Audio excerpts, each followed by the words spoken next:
not having that music. David is really good about adding some fun new tunes to set the stage for today. I am not. So we're just going to keep on moving through the slides here. Today is all about Tableau and how to leverage Tableau Prep. We haven't had a Tableau Prep session in I can't remember how long, if ever, from this national perspective. So excited to set the stage for the start of the calendar year, talking about data prep and how leveraging tools such as Prep can really set the stage for success in the Tableau environment. So here we are. There are three of us, and I'm just checking my other screen here. I still don't see David on here yet. We have up to 631 community members. So we keep growing every time we have one of these sessions. So that's super exciting to see this community really take hold and really value what we are doing here.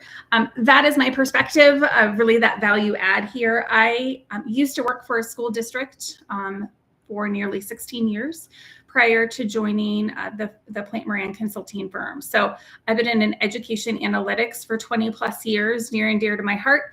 Want to make sure that I'm always staying connected when we talk students and data and how to make the biggest impact. Like that's what excites me during my day. So I'm glad that I'm able to still support the community in this space. For me, it's really all about making sure you have a platform to share and to connect, to learn from others who can talk the same talk as you. I know I always struggled when I was working at the schools of having someone to bounce ideas off who understood the data or the complexity or the nuances.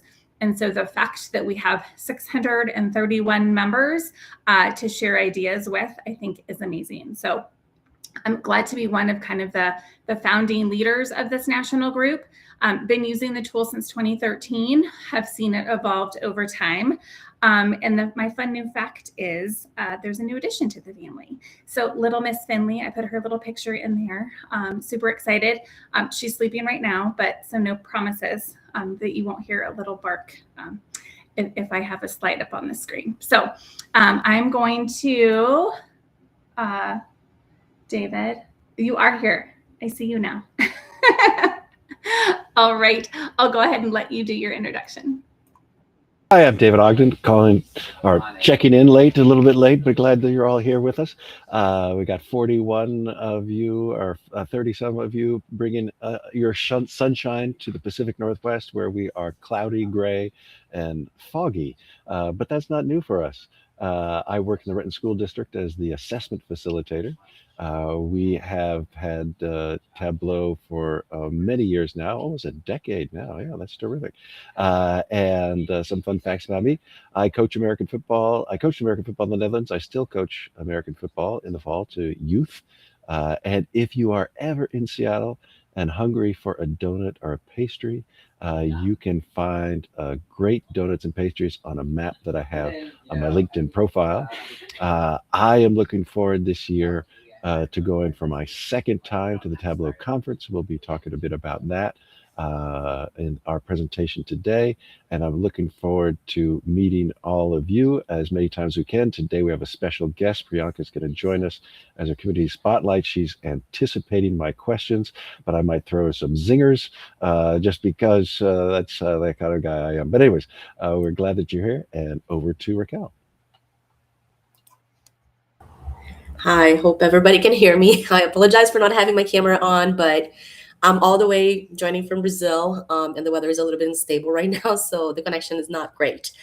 My name is Raquel Vandenas. I'm a data visualization specialist. I've been working in education and data and technology for the past 10 plus years.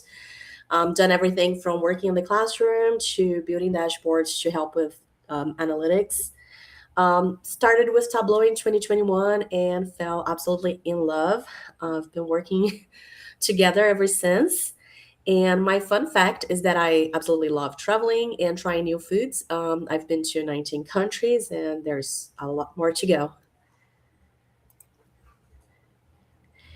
So transitioning into our next DUG meetings, the next one, it's March 4th, and we would like to do a K12 show and tell. So I know I get a lot of inspiration from things that I see in this space. So we're inviting everybody to join us and share the dashboards that have been very helpful and that that's their go-to. So if you'd like to present, just please let us know in the chat. We are looking for presenters for that day. Following that, we have March 19th, the Education Data Visas in Tableau Public. And then the Tableau Conference, where we do have the K12 networking event. And still deciding on a topic for June 2026. So I'll just put a plug in here. If you are interested in being part of the show and tell, the attendance behavior course dashboards, any piece that you want to share, you can add it into the chat. You can direct message us or email the leadership team after this. How we envision, how we'd love to see this play out would be a handful of you, doing just a mini presentation, if you even want to call it a presentation, not having to present for 30 minutes, but, maybe 5 or 7. And so if you are hesitant about, doing a full presentation through one of these meetings, maybe this is a great opportunity and a little less scary for some of you who this is not your thing for presenting. So if you want to share dashboard or two for less than 10 minutes, this is a great opportunity. So would love to have more participation, and I think this is a great way for some to present at the National K12 for the first time. So all right, a little extra plug in there, hoping we get some traction in the chat.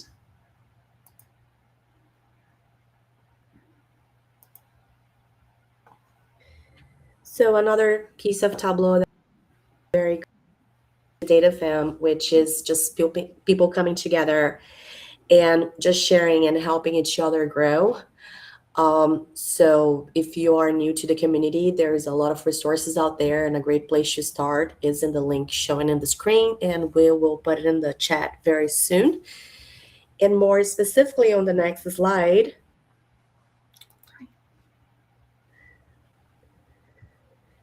we have the K12s. I was really just looking at the Tableau Tuesday demonstrations. They have some great sessions coming up this year. So that's also another great place to find inspiration and find tools that can be very helpful in our day-to-day, trying to improve student data and analytics. So those are awesome resources. I'm always going into them just to learn more and grow.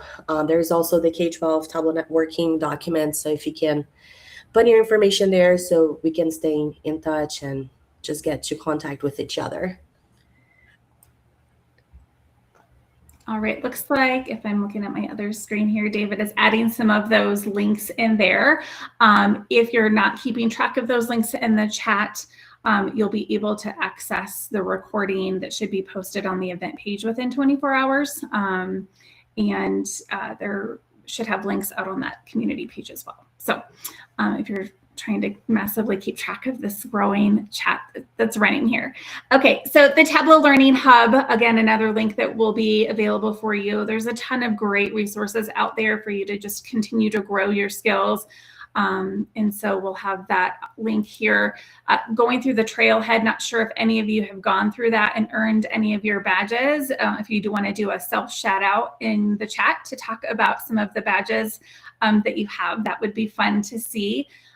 And you can lean into different aspects of the learning, the different topics that you're wanting to kind of dive into. If you're wanting to grow your data modeling skills or just even explore what that looks like. Sometimes we enter a job at the schools with kind of a little bit narrow lens, but we know that the us of you all continue to grow day by day. And so likely there's an opportunity for some professional development to keep you growing in your career. So check that out. I think a great way to get inspiration and to grow those skills is just to see what everyone else is doing. So make sure that you're signing up for that visit of the day. Sometimes they're very artsy and maybe not a direct crosswalk to what you're doing at the district, but I think it's always good to take a piece of something and think, can I work that into, or even if it's the color or the layout, there's usually pieces that you can kind of get inspired from. So check that out. Tableau Public, where that visit the day is. Make sure that you're going out there using that search function, looking for topics for inspiration, getting connected with the authors of those vises, seeing if you can, if they have it available to download the workbook and maybe backwards engineer it. I know that is going to be a topic that we're going to, make sure we build in over the next couple of sessions, but great opportunity there. When I started my journey back in 2013, I really loved being able to go into public, get inspiration, and backward engineer. So I think that was one of my biggest learning pieces. So make sure you're checking that out. Sometimes you forget to go in, and maybe if you make it a reminder once a month to go in and do a search, might be a great way to keep that on your calendar. I'm going to hand it over to David. And these are some of the exciting things that you can find on Tableau Public. We often do these as a mention of what day it is today in the national calendar. And today is International Kite Day. So in the chat, get your fingers ready. We would like to know, are you a person who likes to fly kites, as in these kite tracks here, but this is actually the kite tracks on kite sailing. So are you a kite sailor kind of person? Let us know if you're a kite sailor person, or if you're just somebody who likes this kind of kite diagram. So sailing or just colorful diagram, let us know. Which is your choice? Put it in the chat. We got some diagrams from Deanna. Virginia likes to fly kites, or see people watch fly kites. Lots of diagrams, kites. Oh, Bart, you haven't flown a kite in 50 years. Well, you've got to get out there and try to do better than Charlie Brown. All right, saying some diagrams, terrific. So yes, International Kite Day. Thank you for your terrific participation. And surprising to my co-host, yes, today is Cesarean Section Day as well. And they saw, David, that's kind of an unusual choice. But yes, it is a medical procedure. And so if you think about Caesar as a medical procedure, or if you think about it as Little Caesar's Arena, you let us know. Are you more medical procedure or more sports arena? Medical procedure, sports arena, or just neither, because you really shouldn't have picked that day. What do we got here? Virginia likes pizza, so that's good. Ginny says neither. Sports arenas, pizzas. There we go. We're getting more arenas and pizzas. Well, thank you, Kiara, for at least one medical procedure, C-section. Terrific. And then also today, believe it or not, is National Take the Stairs Day. So make sure you get up from your screens, get up from your dashboards. And here are two dashboards. One about the step change, about exercise and how to do that. And the other is my hometown, Seattle, and all of the different stairs here. We're on big hills here. And thank you, Tom, laughing too hard to type. Terrific. We got really big hills here, and here's a map of them that you can find also on Tableau Public. But the big idea here again is Tableau Public has a lot of terrific inspiration. Doesn't always have to be fancy. Some of them are more fancy, some less fancy. But the thing that you can do is you can download these things and use it as a template for yourself, so you don't have to do all the engineering from the beginning. Now, have you thought about this? We've sent you a couple of messages, but you only have 2 more days left. Well, 3 including today, to send in your conference proposal. Now, the Tableau general people who are organizing this conference really want some more education-oriented ones. So they're saying to me, David, please have more people apply. Don't be shy. We've had some terrific people present before. You might be one of them who's already presented, or who would like to present. Tableau is a great place to present. You have a variety of different proposal types you can do. But let's get out there. Let's put it out there. Let's show everybody how much you can do, how much terrific you are. It's great for you. You get a free entrance to the conference as well. Not everybody that sends in something gets invited, and that's okay, but give it a try. Don't be shy. I will see you there. I have put in a presentation. I am not expecting the presentation to be selected because who knows, but I will see you there and I'll be cheering you on from the side, whether you're selected or whether you're just attending. So put it in your calendar as well if you're looking forward to attending. They will have some announcements out about the prices and that sort of stuff, and they will again have a works for a government price compared to the normal price, as well as early bird pricing. So who doesn't love San Diego in May? It's a wonderful place to be and an opportunity for you. Talking about Tableau conference, one of my favorite things of the year is RMVis. There's about 122, I believe, presentations that were submitted this year. And the theme is food and drinks, which is totally my thing. And you can go in and explore those visualizations and get inspirations. And quite honestly, I learned a whole lot about food and drinks just by looking at them. And before Dave can get me to it, I will post a link on the chat. So you can also go there and learn some very interesting things about food and drinks.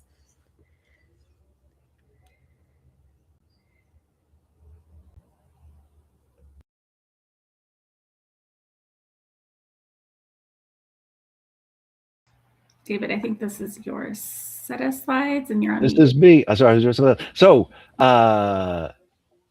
many of you may have been part of the community that was once on a different website. They moved the community. This is our user group. You're now logged into our user group. We also have a community where you can ask questions, put in announcements and that sort of thing. And this new address here is where the community has moved. We talked about this in November, but I just wanted to make sure you were aware if you haven't seen it since then, like where did it go? It is a community where you'll see I am the most frequent poster, but you can be a frequent poster as well, where you can ask questions, get answers, and add more to our community specific for K-12 education. And this area also has lots of other places where you can find information, get answers. There's a lot of different communities out there. There are local communities that are geographically based. There are communities that are around sports or pastries and other things that are related to Tableau. If you're new to Tableau, they have a newbies. If they have communities as well called Makeover Mondays and Workout Wednesdays that give you a chance to give you a specific Tableau data sheet to work with and show what you've been able to do to make it better. All sorts of ways to practice your skills, learn more wherever you are, at what level, to get better at your Tableau and learn more about the software. And now is a chance for you to share your own announcements. We've done enough talking. Now get your fingers ready again and go ahead and tell us what's new for you. Is your birthday coming up? Do you have a promotion? Or do you have an opportunity for others? Let us know what's going on in your life. Oh, and I should have changed the slide. It's now not November 25. This is January 26.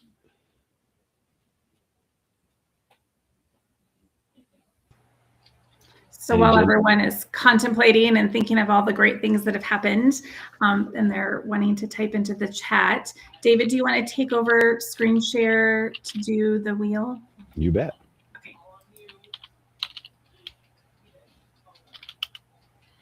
Kate, going into grad school. Nice. Congratulations on your admission. I have Monday off. Maybe many of you have Monday off as well.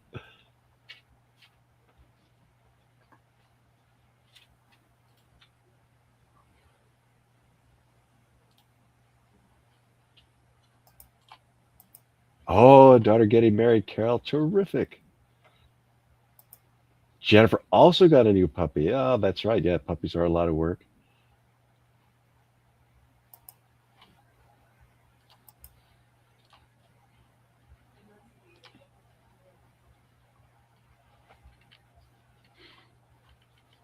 Well, lots of good stuff going on. We appreciate you all sharing your things.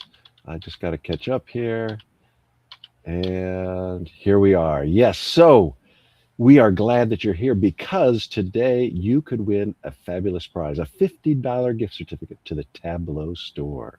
Yes, we'll be giving away 2 cards. So stay to the end. One will be early, one will be later. If you're not eligible, let us know and we'll drop you out of the list. But what happens is we spin a big wheel of names that you are in already. I just got to get there. Here's all your names. We're going to click to spin to win, and we'll do that 2 times. But first, we have the Community Spotlight. And today's Community Spotlight comes to you with Priyanka Agarwal, who comes to you also for the West Coast. Thank you, West Coast. Alameda County Office of Education, there in Alameda County, which has lots of big cities in it. It is just east of, where's my stop share? It is just east of San Francisco. And Priyanka, welcome. Hello, everyone. Thank you, David. We're glad to have you here today. Yeah, can you tell us a little bit about yourself? I'm Priyanka Agarwal. I'm Program Manager of Data and Analytics at the Alameda County Office of Education. So Alameda County is one of 58 counties in California. And as David just mentioned, we are east of San Francisco, East Bay. And so we have 18 school districts with over 200,000 students. And my role here is to help districts use data in meaningful ways for their planning and improvement, and support them in using state data like the California School Dashboard, which our state puts out every year. And in this role, I also lead a county-wide data and assessment network where district teams come together to discuss real problems of practice around data collection, reporting, and how they share their data with their educational partners. So I think a big part of my work here is to make data feel accessible. I want people to open a dashboard and feel curious, not intimidated, because that's something we come across a lot in this work. Wow, that's right. Now, have we ever met before? I have been attending this meeting. I love this group, and I don't think we have met. I don't think so other either. than So you're not yeah. a plant. You're just a person that was just picked out of the air and agreed to do this. I just want to make sure that people know that Oh, looks like it. it doesn't and you feel safe. Yes, Terrific.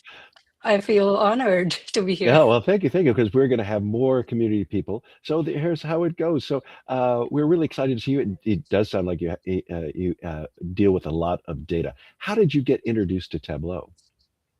So prior to my current role, I was working at a school district, and that's where I first used Tableau. So I was tasked to build a process to collect and analyze data for these intervention sessions that were being implemented. And we didn't have a Tableau license at the time, so I used Tableau Desktop to create a prototype.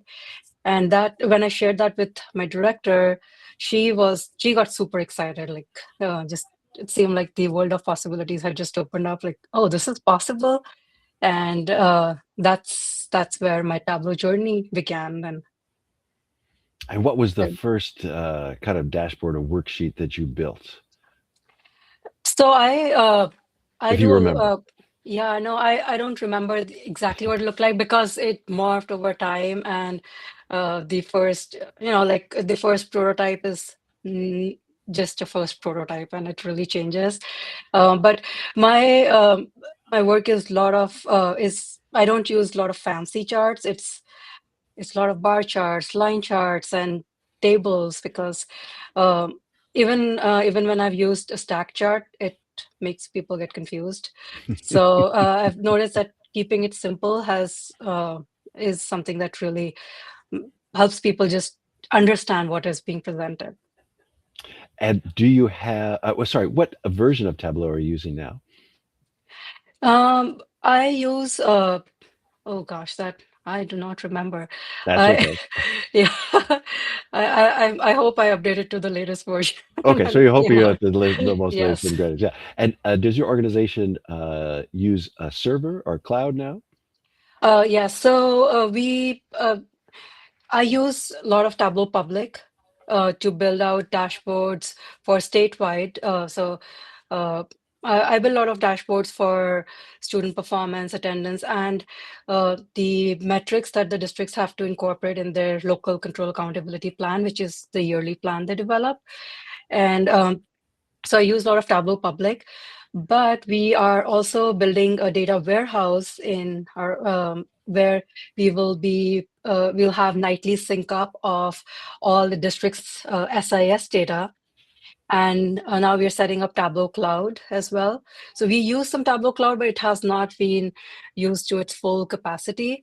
And we are now building prototypes for Tableau Analytics on top of that data warehouse, which is something we are super excited for. We feel like it's going to inform the work at county office. A lot of the teams in the county office have been asking for more real-time data, because when the state publishes it, it's already from the year before, and we are kind of acting on what has already happened. So that data warehouse will enable us to put in place more real-time analytics and some kind of early warning indicator kind of dashboards to track their current attendance rate and such things. Yeah, nice. And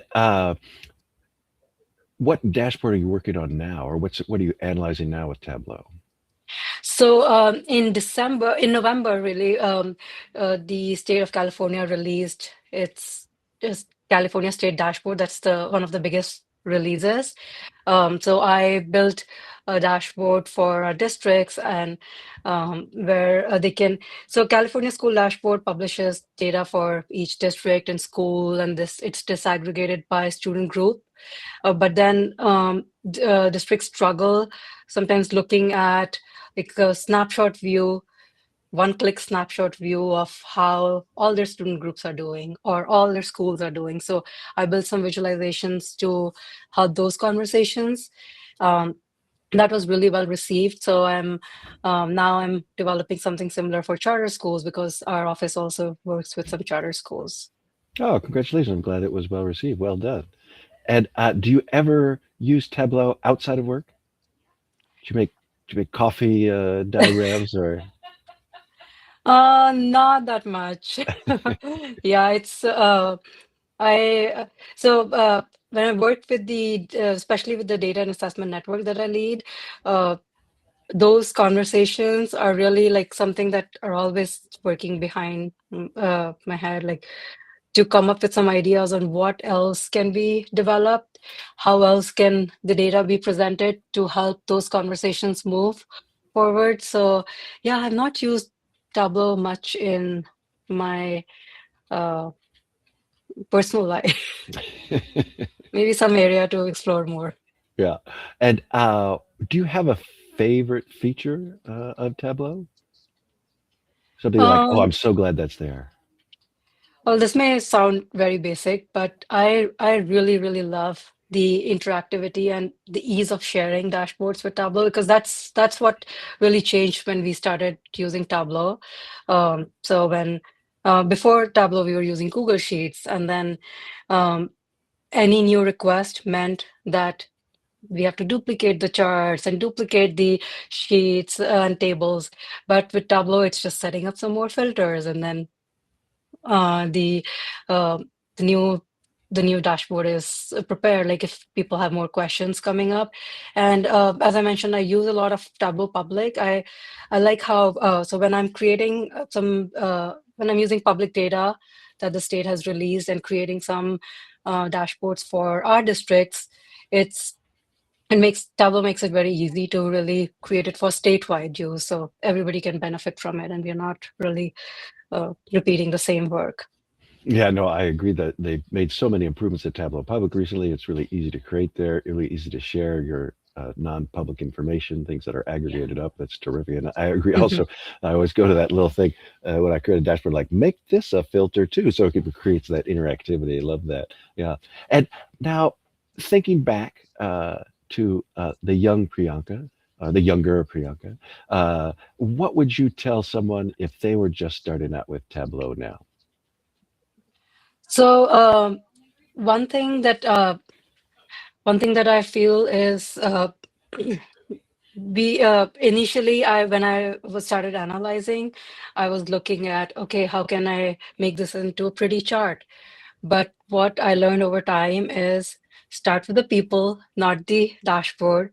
So kind of start thinking about what questions are they trying to answer, and how are they going to use this, and how is this going to facilitate the conversations, or get them to ask more questions when they look at these charts. So I feel like when any data sparks more question instead of fear, that's when it's really powerful.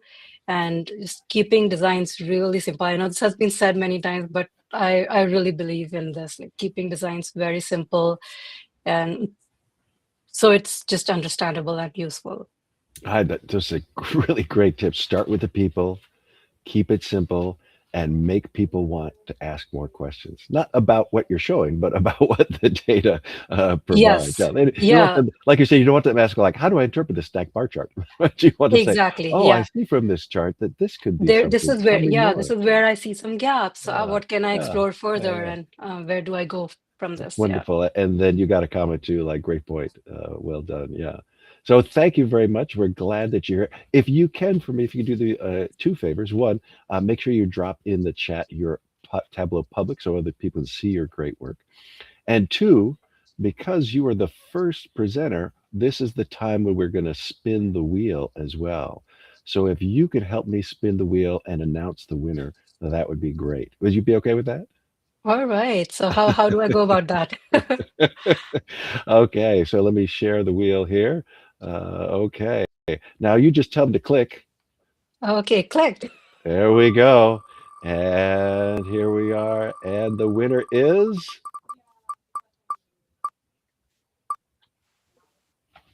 Nick. Nick Sigmund. Yay. Hey, congratulations, Congratulations. Nick. Congratulations, Nick. You are the winner of the thing. So, Nick, make sure you let me know that you're still here. Oh, yes, you are here. Terrific. And I'll send out my email address here. Just send me an email to where you want to have your um, uh, uh, prize. The prize is $50. Now I can remember $50 gift certificate to the Tableau store.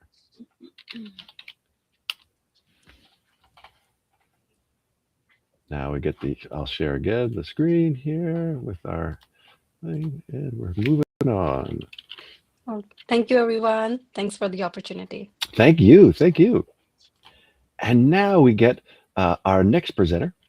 And our next presenter was last time's Community Spotlight. And she liked it so much, she said, yes, let me share more. When we talked about the idea of Tableau Prep, she said, I use Tableau Prep. I'm ready to share. So Kate, well, turn it over to you. Would you want to drive or you want me to share the screen? I can drive. Okay, Let me share my screen real quick. you bet. Hey, there we go. Over to you. Thank you. Hi, I'm Kate Ory. I'm the Data and Assessment Analyst at Chico Unified School District. That's my little LinkedIn QR code there. But I'll put my email in the chat later too if anybody wants to connect. A little bit about Chico Unified. We are that tiny little orange dot is our county. Well, it's also our school district up in Northern California. We have 12 elementary schools, 3 junior highs, 2 comprehensive high schools, 4 alt-ed sites, 2 special program schools, and 1 online school that I always forget to put on this chart. And that's kind of our basic outline of where all of our schools are. So we have about 12 to 13,000, depending on the year, students enrolled. And today I'm talking about some basic tips and tricks for people just getting started out in Tableau Prep, or who want to kind of remember their basics or get some good healthy tips. One of the most important things that I've found, especially starting out or with a big project, is starting with the end in mind. knowing where you're trying to get your raw data to. Sometimes it helps to sketch out structure if you're a visual person. I'm more of a charts and graphs kind of person, and I suspect a lot of you are too. And so what I often do is just kind of create an outline. So this is actually what Priyanka was talking about earlier. This is for our LCAP and SIPSA, our state reporting data that we do every year. So I exported all of the metrics we needed into the Excel sheet, and I outlined whatever our numerators were going to be or denominators were going to be. And this is, 50 something measures all coming together. So I wanted to make sure I was using Tableau Prep to make it all the same and make it all work together. So on the top there is all of the details we have, and the bottom there is how I want my data to look at the end. I want these 12 or so fields, and each of them is a string except for the couple of integers there and the date timestamp. This also helps me when I'm explaining what I'm doing to my boss when he comes in and asks what's going on or for a status update. For the big projects that I know will have a lot of eyes on them or have a lot of impact in the school district, I will make sure to put together a tech specs like this data guide so that I know what I'm talking about when I'm explaining what every measure is and how everything's working. And that helps to kind of establish what you're looking for as you go along. My second big tip is to keep your flow clean and readable. This and the previous one are part of what I call hit by a bus. If you get hit by a bus tomorrow, somebody else should be able to take over your work pretty easily and understand it. When I was in high school, I was in a tech program, and one of our lead techs got a concussion playing football and had to learn how to use a computer, and nobody could help him with all of his projects because they were all messy and all over the place and had his own special version of everything on it, and he had to relearn and recover completely before he could do his work again. He recovered completely, everything's fine. But it was very frustrating for him that he didn't have a guide in place, and it's very frustrating when you are helping somebody and they can't tell you what anything is. So use containers. Containers are these little these little folders that hold pieces of your flow together. So if you have a really complicated flow, you can outline a chunk of it, add a container, and it turns a bunch of this on the left into these little folders on the right, and you can open them up. This example flow right here is our honors placement for junior high and freshman year.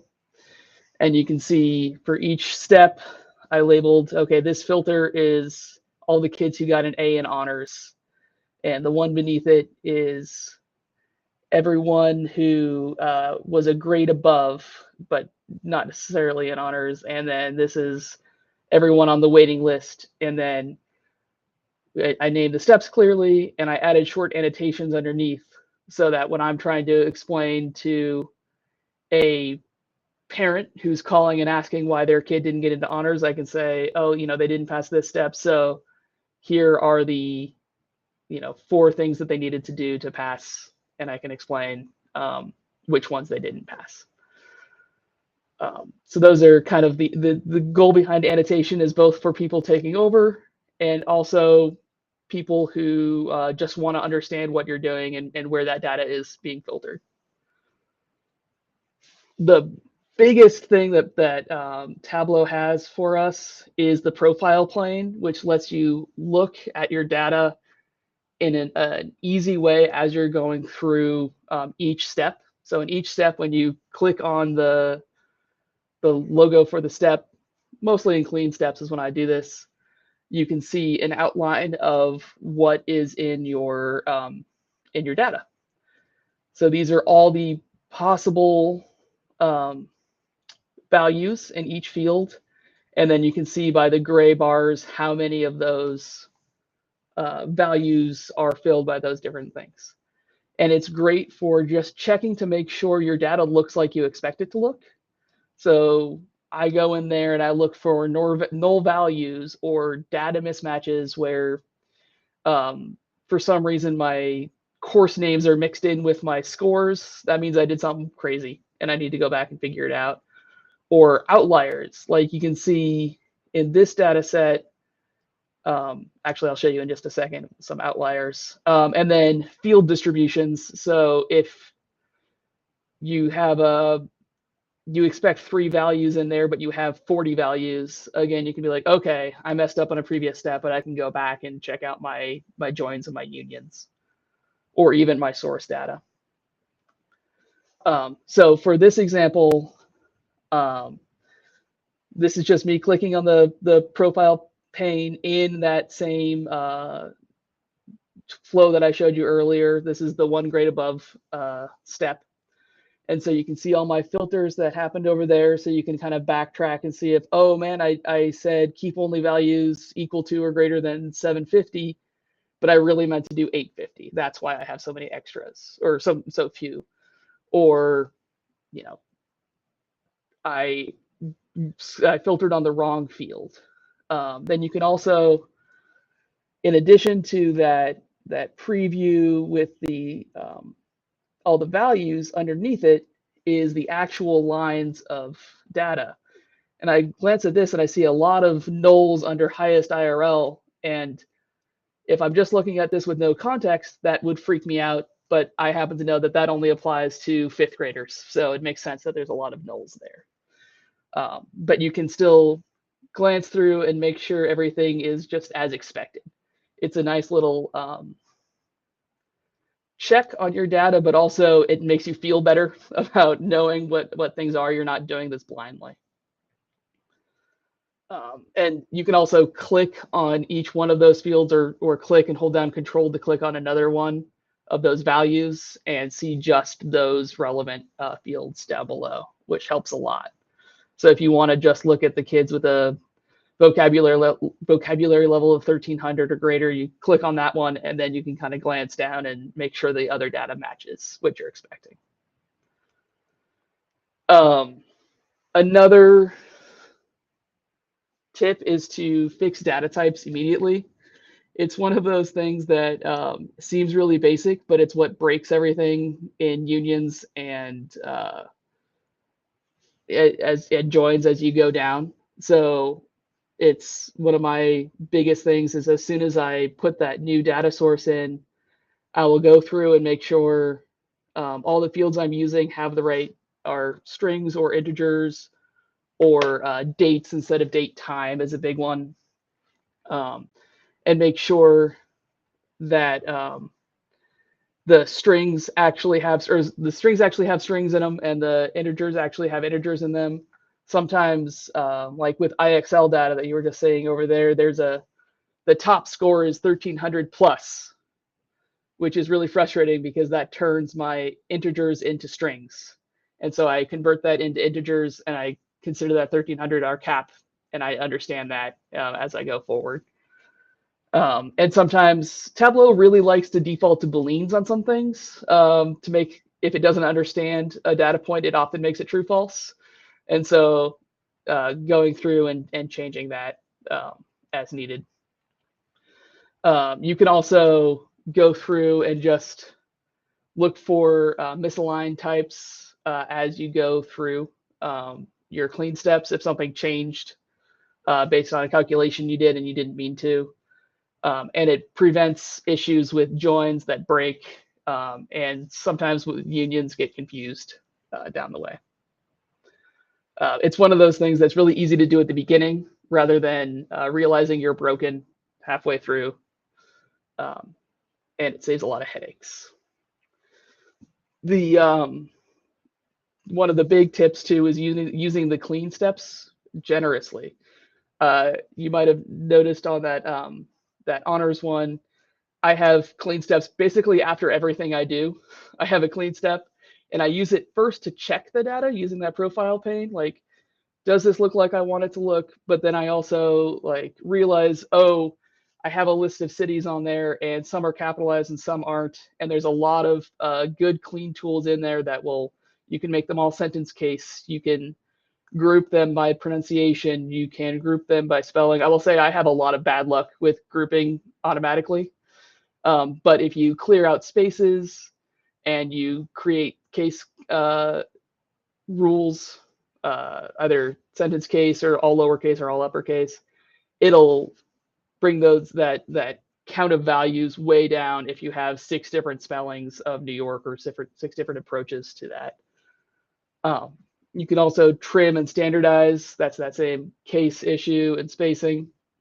I like to, especially if I'm working on a big project like LCAP, I want to make sure all my schools are the same version of the school name across everything I'm doing.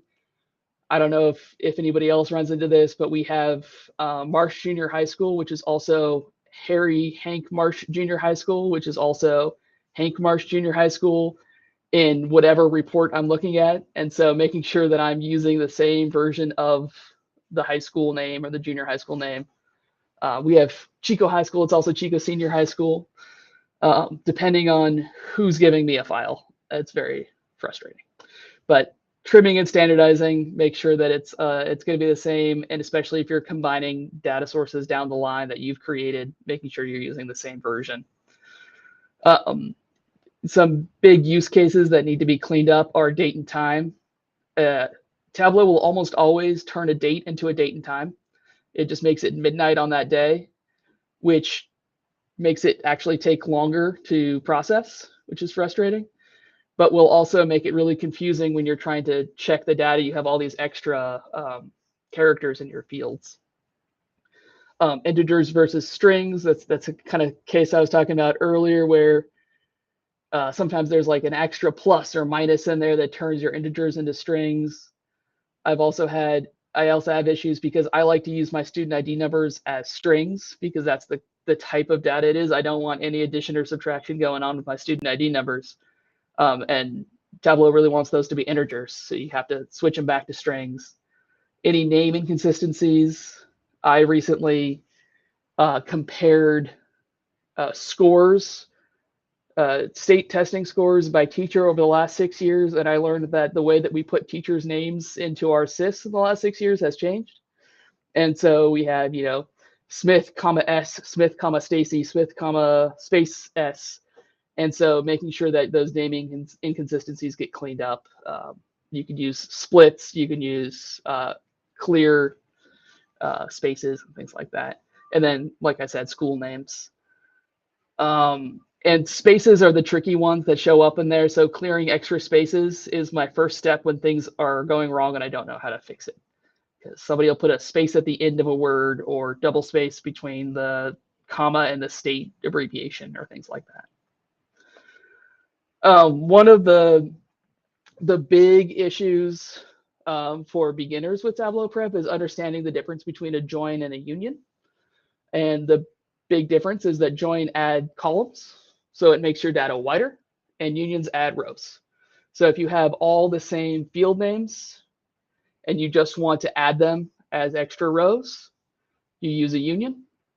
And if you have 2 data sets with one thing in common or 2 things in common, use a join, and it adds columns and it makes your data wider. So it merges those tables side by side versus stacking them on top of each other. And then after joining, always go through and check those values that you joined on, because you will have double copies of them. So if you joined on student ID number, you'll have ID and ID-1. And if you joined completely with no left or right, if it was just a center join, that's a complete copy, and you got to delete that, because that will, at least it causes me headaches down the line when I'm then messing around with things and I have this extra field. And pivoting is another key concept in Tableau Prep. That, pivoting works in a number of ways in all the different systems that we use. In Tableau, it can be a little touchy, but as long as you know what you're doing, it works pretty well.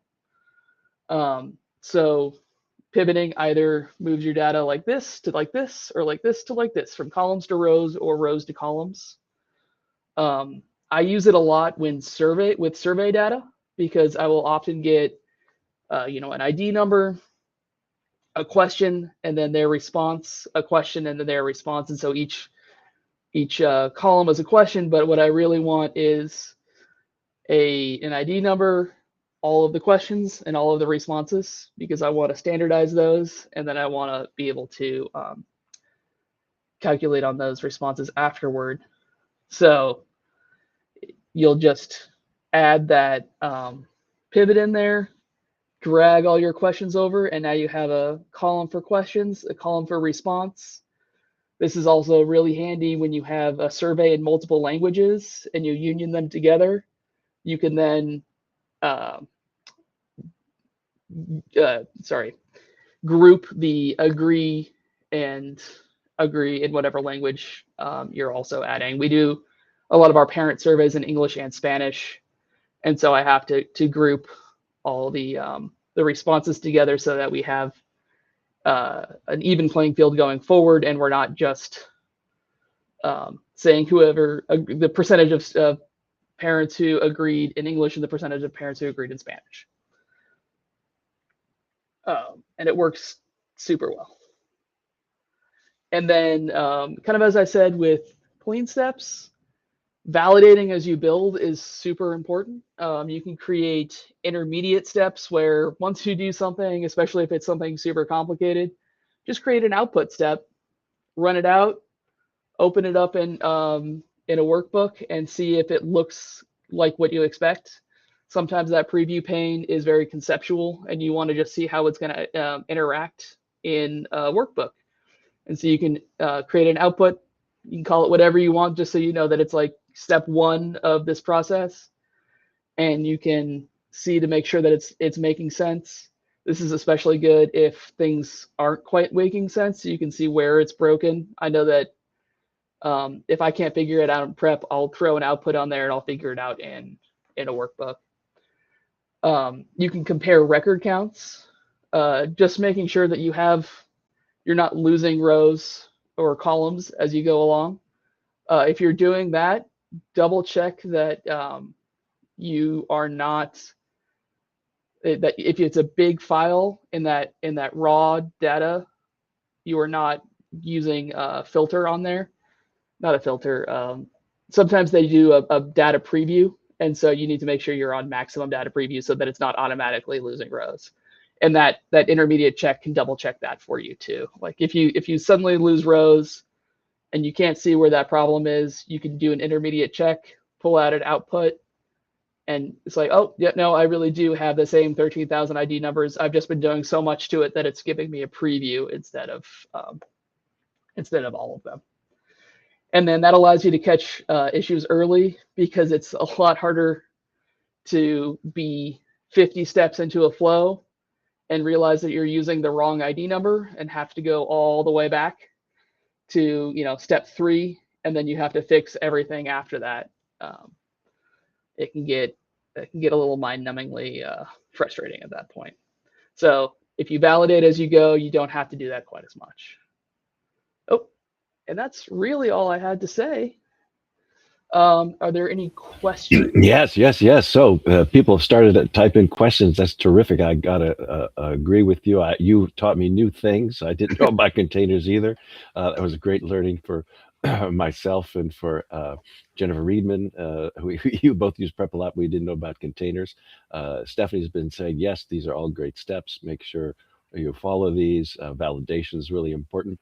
The first question we had came from Lisa. She said, what resources did you use to learn Tableau Prep? So I did take the official Tableau class. I did that before Salesforce, that original set of classes. And it taught me kind of the basics, but really what I did to learn was just do projects. You start with a project that you've already done, or I think what I really did was start with a project that really frustrated me in going directly into desktop. And I was like, there has to be a better way. So I threw it in prep and I just practiced and saw what happened. And so just a lot of practice like that. I've done a fair amount of, whatever trainings I can find, but I find that very few of them really do much work in prep. And so it's really just a lot of practice. Did you ever use Power BI? Antoinette's wondering if there's anybody that has a reference for a comparison between Tableau and Power BI. I didn't use Power BI, but there's a lot of resources out there that will give you guides for both, and Okay. going back and forth between the Stephanie Evergreen courses do that. Stephanie Evergreen courses. Okay. Yeah, they're really good. And you have like lifetime access to a bunch of different guides, and it'll give it to you in Excel, Power BI, Tableau, and a bunch of others that I don't remember. Yeah, okay. Jennifer asks, how do you set a maximum data preview? She sometimes runs into issues where her data is being sampled. Let me see if I can pull something up real quick.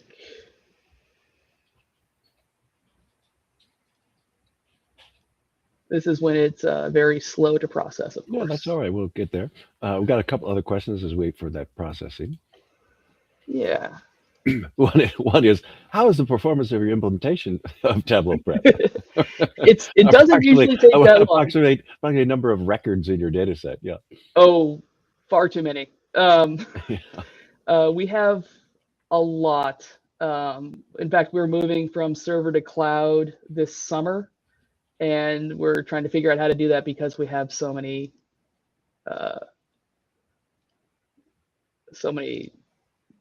data sources. So many sources, yeah. And a lot of, and I apparently use Prep more than most people. So if you go into your data source in a flow, and you go to data sample, you can do automatic. You can. Oh, we're not seeing that yet. You maybe have two screens or something. Oh, you know what? It might not let you see. Here, let me. Oh, that's too bad. But yes, it is fairly straightforward. I'll probably drop in a link as well where it's demonstrated. But it is one of the things that defaults to a sample number, and then you actually have to check it to say I want a maximum of X number. It is true that Prep slows down as the more it's trying to analyze, and it does like tall data more than wide data. So the fewer number of columns that you have helps that if you have lots and lots of rows. Yeah.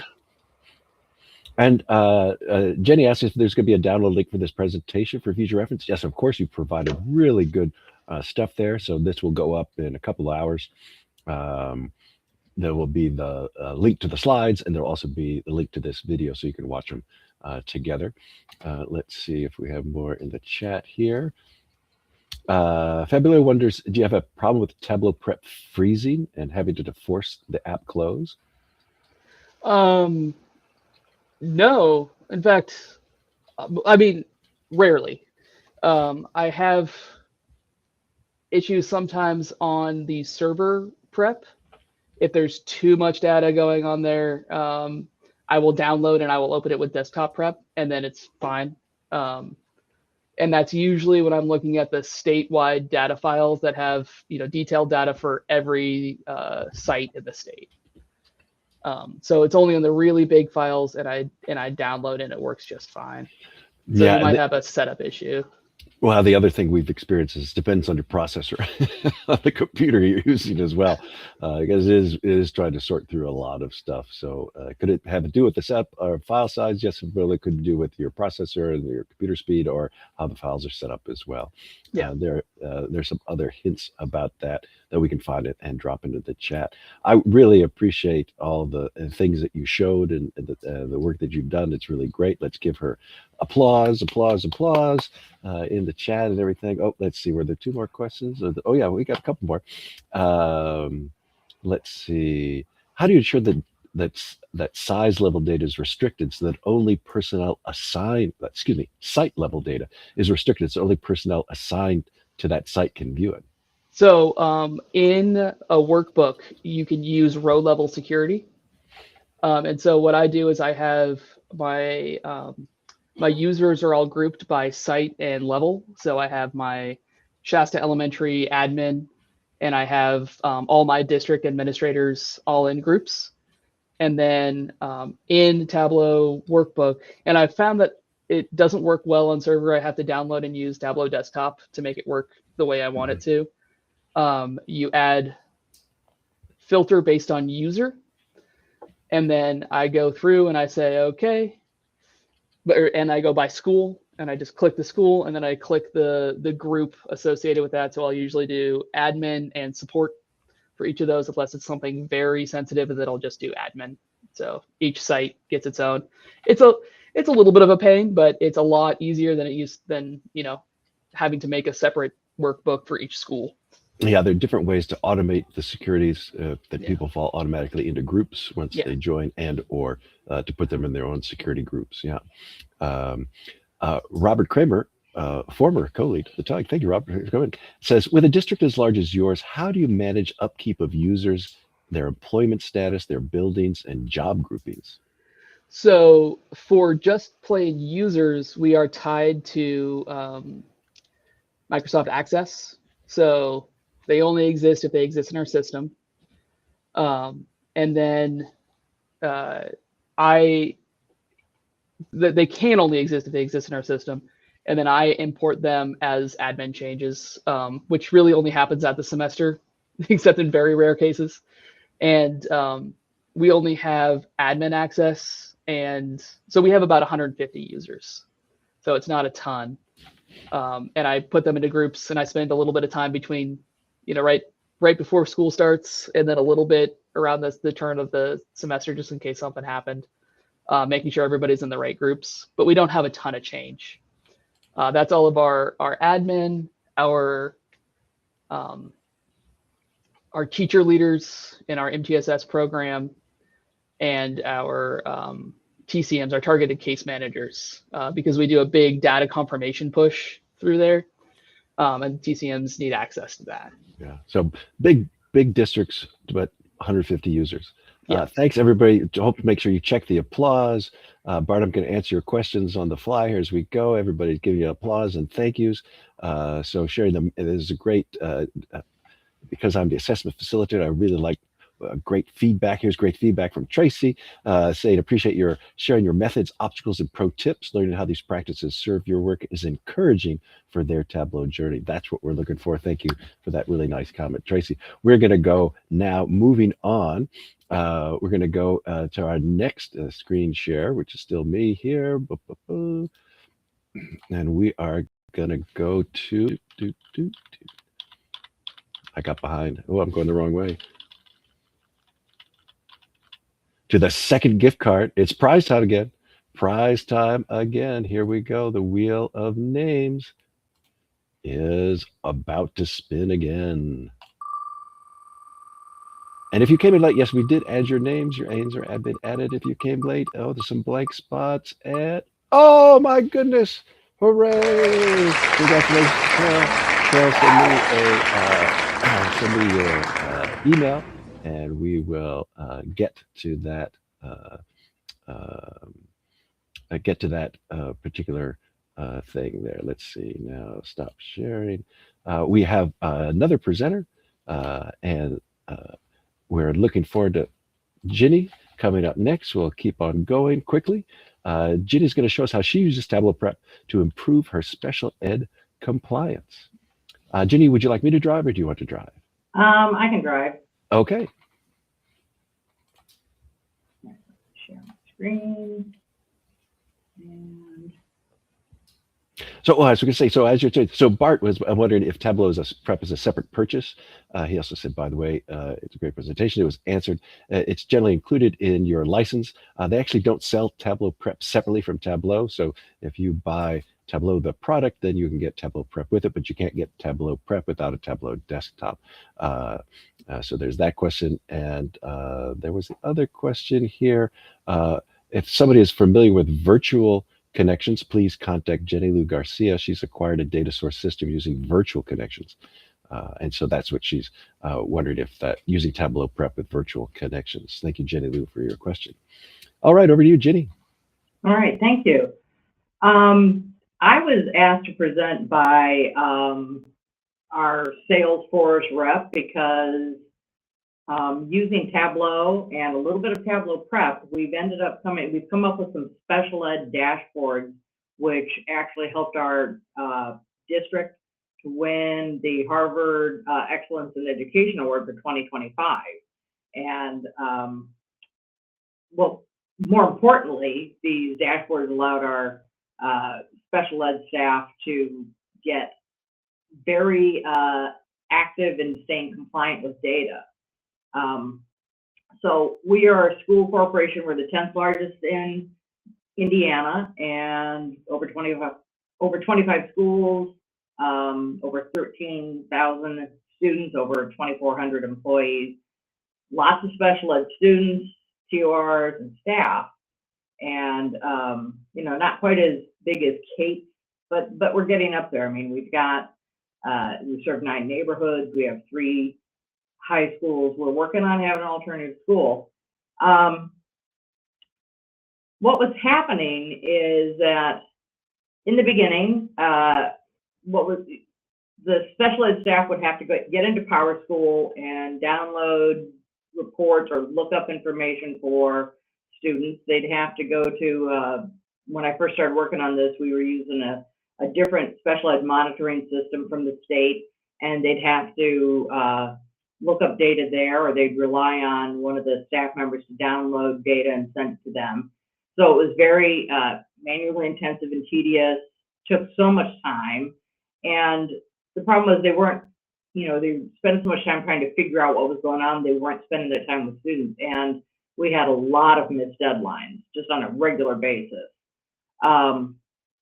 And so I had, there was one dashboard that already existed, and somebody had created it long before I started here. And they used it so that they could look at IEP compliance data to see when did a annual review have to be done.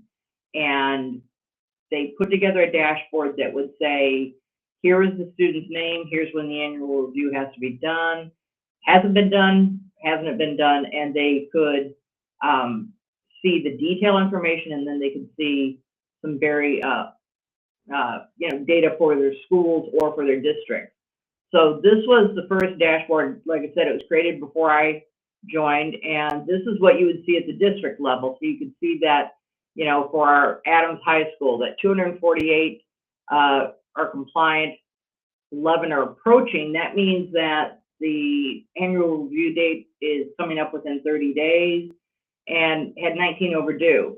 Now, these numbers don't necessarily look real bad now. It's because we've been using these dashboards for over a year now.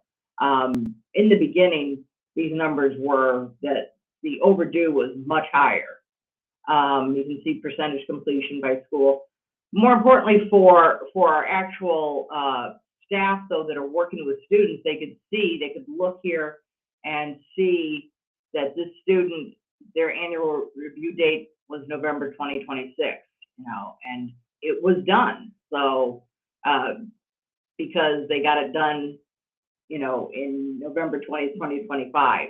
Here's one that this student should have had a review for their IEP on 11/14 last, you know, November, not done. So we know that that one's overdue.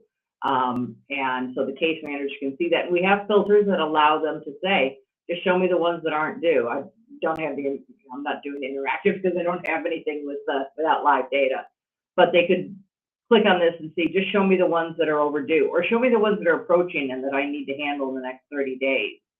And once we started doing that, the folks in special ed said, this is really useful, but we need this for some other things. So our special ed director, I've said before, he's the ideal end user. He knows what questions he wants to have answered. He knows that all this takes time, and he gives real good feedback. So he came to me the first summer I started working here, and he showed me that IEP compliance dashboard, and he says, well, I need 3 more dashboards.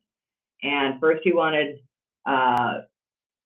progress monitoring for goals, and he really wanted that one. Turns out that's the last one we've been getting to, because the original system that the state had, there was no way to match goals that were set with review meetings, that there was no way to match them. So we kind of put that on the back burner. Then he said he needed to know for initial IEPs that there's a time frame. You have a certain number of days between when parent asks to have their student evaluated and then the evaluation is done. They had no way of tracking that except manually. And then special ed days removal compliance was his third wish, and I'll talk about that later in detail, because that one is a really complicated one.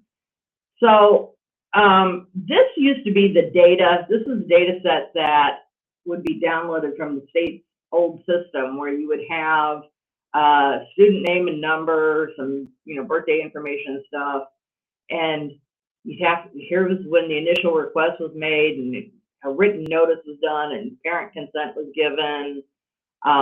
If parents hadn't consented in the old system, we didn't really know whether or not a parent had given their consent. And then we had these tested and case conferences held fields, which were so badly formatted. And this is what the staff had to look at to try to figure out who they needed to do a case conference for. So you were relying on staff being very comfortable working in Excel or Google Sheets to use filters and such. And they were not happy. So, I'm sorry, I'm losing my train of thought here. So what we do now is we take data from the state, and they've moved to a new special ed tracking system this last summer, and we can download the information on when the evaluation was requested, whether or not the parent has consented, all that. And if necessary, we get information from the SIS. We use PowerSchool. And here's the detail that our staff see now. So they can go in and they can see for the student that, well, there's no initial eligibility due date for the student because the parent didn't actually sign the form they need to sign to give the consent. So we now have that information, can report it. We can see the student's compliant. They've already done the initial review, and they beat the February 4th date, so that's compliant. Here's some that are approaching. These need to be done. Now when I did this, 1/6 was still approaching, but so they can now look, and again, they can filter by compliance status to see who do I need to worry about. I think I did change this dashboard after I did the screenshot to replace it. Instead of looking up a student by their STN, I switched it over so they can look up by name. And then for the administrators, they always want to know, well, how are we doing? So we have a couple of dashboards at the district level. We can see that we actually have, out of 145, we had 38 compliant, 20 approaching, 77 missing the parent parent consent, and only 10 overdue. Going back to this previous one, I know that I was told by staff that it's very helpful now when the parent calls to complain that, well, you haven't finished the student's review yet, I haven't heard anything, and they go and they look and go, well, you haven't signed the consent form, so they see it very quickly. They don't have to get on the state system and look that up. We also filter things by grades because you know how administrators are. They want to know, well, is it, okay, is it our elementary schools or middle schools, high schools? Where do we have the problem? And then we do school level data. There's both, the previous one was a chart, then we have summary data. And I came up with this, I don't remember, I think it was at the first conference I attended where they had a bar and bar chart presented. And this turns out to be really nice because you can very quickly see that, well, there's 6 reviews to be done, 3 are missing that and whatever. So just giving school level data, letting them pick and choose what they like. So the administrators really appreciate having this. So the next one that I ended up doing was the special ed days removal. And this is the one where I started using Tableau Prep. So it's really, it's very messy to see what happens. So if a special ed student is out of school due to suspension for 10 days, law requires, state law requires that we have a manifestation determination conference to determine a plan of action so that we can figure out what's going on with the student, why they're getting suspended, so we keep them in school. And you have the meeting. Well, it turns out if the student has another suspension and now they've missed one more day, you have to have another meeting. So once you hit 10, you have to have a meeting every time you're out of school for another suspension. And it was really hard for us to see what was going on with PowerSchool. The teachers could not easily see how many days the student was out for suspension. We didn't have any good reports. I mean, they could try to download them, but then they'd have to look up the students, whatever. And then you also had to rely on somebody else to download a report from the state to show if they'd had a meeting, because that's where they would look to know that information. Then they'd have to match that up. So the thing that we have to look at is how many days have they been out for suspension that aren't part of a request for expulsion. The student's being, if they're suspended because they're waiting for an expulsion hearing, then we can't count those days of suspension against the 10. We had to know what's the last day they were suspended, and then when was the most recent MDC meeting. And the first two steps, I could figure out, what was going on, number of days of suspension that weren't part of an RFE, and the most recent one using some complicated SQL. To get the most recent MDC meeting, I'd have to have another SQL and take the report from the state and try to get the most recent meeting there. So Tableau Prep made this process easy. Now I said easy, and when I first told David that back in, I think, September, October, it was cleaner than this. I ended up having to add a piece. So what ended up happening is I wrote this, when I first started to put the data in Tableau, I found out I had to do a join between results from a query and the results from this spreadsheet that was downloaded from the state. And I actually had to do a join, not a relationship. And for some reason, I don't remember what the details were, but in Tableau, I couldn't do a join between a spreadsheet and the query the way it was working out. I think it was probably because of the aggregation in the second join. So I thought, okay, I'll take it into Tableau Prep. And originally, I would do this where, I'll go to the next slide. I used Tableau Prep to calculate the first day of school, and I would then go through and organize the data so that I could look to see if you've got days of suspension, then you look to see if the next record also is for a request for expulsion. If so, then I would actually mark that it was a record that we weren't going to count and we would want to delete it. I don't think that's the code I'm showing here. But Prep made it very easy to identify that the days that the student was out for suspension were days that they were part of a request for expulsion. And then I would mark that record to say, don't use this in the count.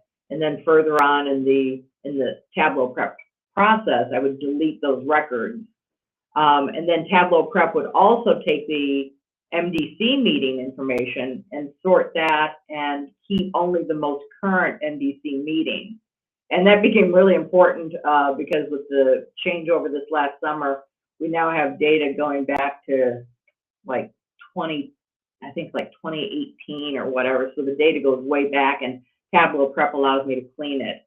Back on this slide, I ended up having to add a couple of steps because in November, our special ed assistant director came to me and he said, "Oh, my son just got a second suspension and the dashboard doesn't show the correct number of days." And when we started looking at the data, we found out that the days that he was suspended had been entered in the attendance system, but not in the discipline.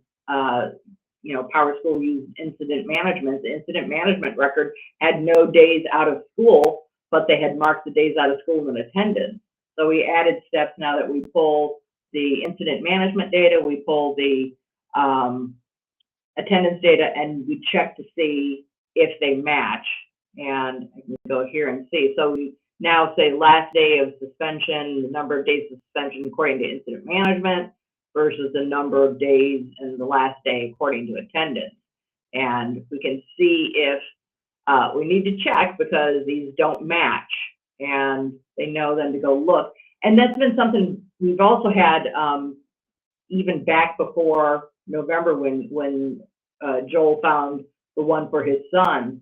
I think the second week this thing was in production, he contacted me because one of the TORs had said, well, you know, this student is up to 8 days, and the dashboard only says they've been suspended for 4. And we went out and looked, and sure enough, another case of that nobody had entered the number of days the student was suspended in the incident management system. There was a record saying it's suspended, but it didn't say how many days.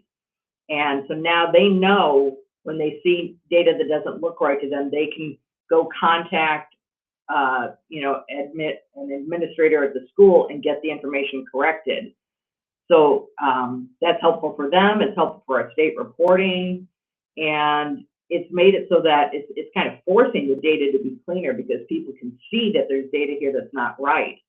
And then again, we go back to the filters. This is compliance, so we can see here that you know, these students haven't hit 10 days. Okay, here's a student that has he's had 12 days of suspension according to incident management, and he hasn't had an MDC meeting, so he's not compliant. Here's one where the student had 15 days.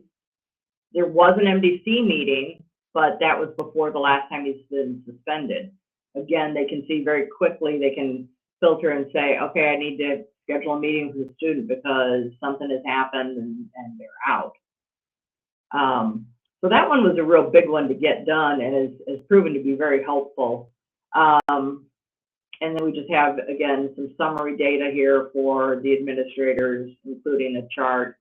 Yeah, I saw your comment, David. I love bar and bar charts. I think they're so efficient, and they really show you what you need to see very quickly. So the last one is the special ed goal progress monitoring. As I said, our new system from the state is allowing us to finally look at this. So I put the initial dashboard out before Christmas break. Joel said Christmas came early, and we're having a meeting on Friday to finally review it so that we can start getting this one done. And we're also using this, we're tracking Section 504 compliance. It's not a state reporting issue yet, but they expect in another couple of years, the state's going to say, we want, you know, we're going to be reporting on this. It's been really helpful working with Joel.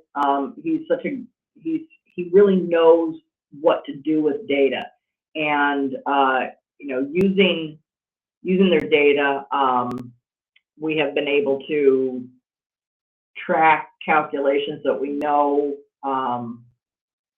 what's going on. When Indiana changed their system, the dashboard stayed the same. Our end users were happy because it was like, okay, this I'm familiar with. And as I said earlier, it helps us identify cases where we have missing information. For me as a developer, working with Joel and learning how to do this, I've seen other cases where I'll be looking at data and it's like, if we had a dashboard that showed us that this information is wrong, or that there's a mismatch between what we're seeing here and what we're seeing there. And we've been creating more and more dashboards. I have an attendance dashboard that shows when, you know, it's like there's been this many periods, but attendance has only been reported for that many periods. And we can use that now. So because of Joel's leadership and directing me to, you know, put together this stuff, he presented these dashboards and some reports and submitted it for Harvard's Strategic Data Excellence Award. And last summer, I was at the conference and I was actually meeting with Cameron when I got a text from Joel that they had won this. And then so there's Joel, and there's my boss, Bo. Bo and I are still getting to know each other.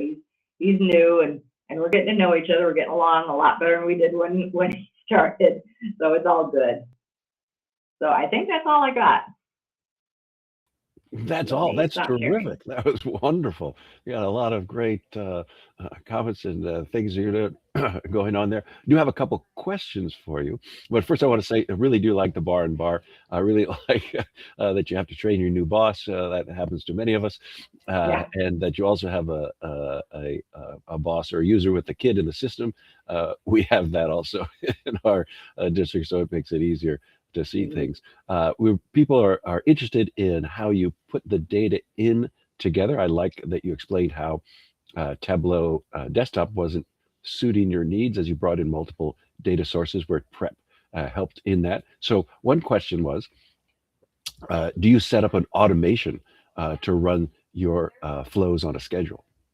Well, we're just not working on that. So the state's reporting system doesn't allow us to schedule automatic downloads of the data.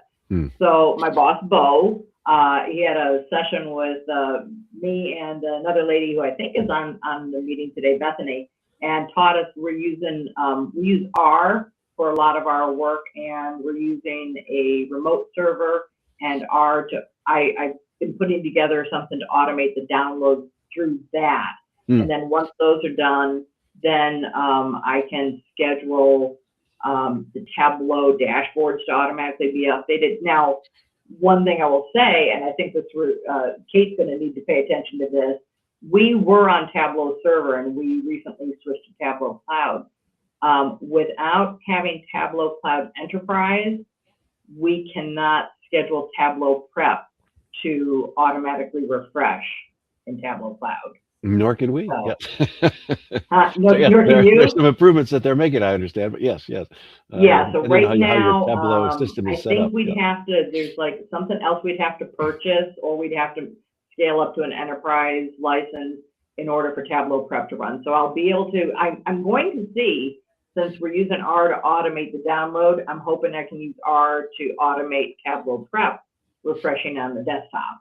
Yeah. So that is what we're using. Right now, we're only updating these once a week, so it's not too big a deal. Yep.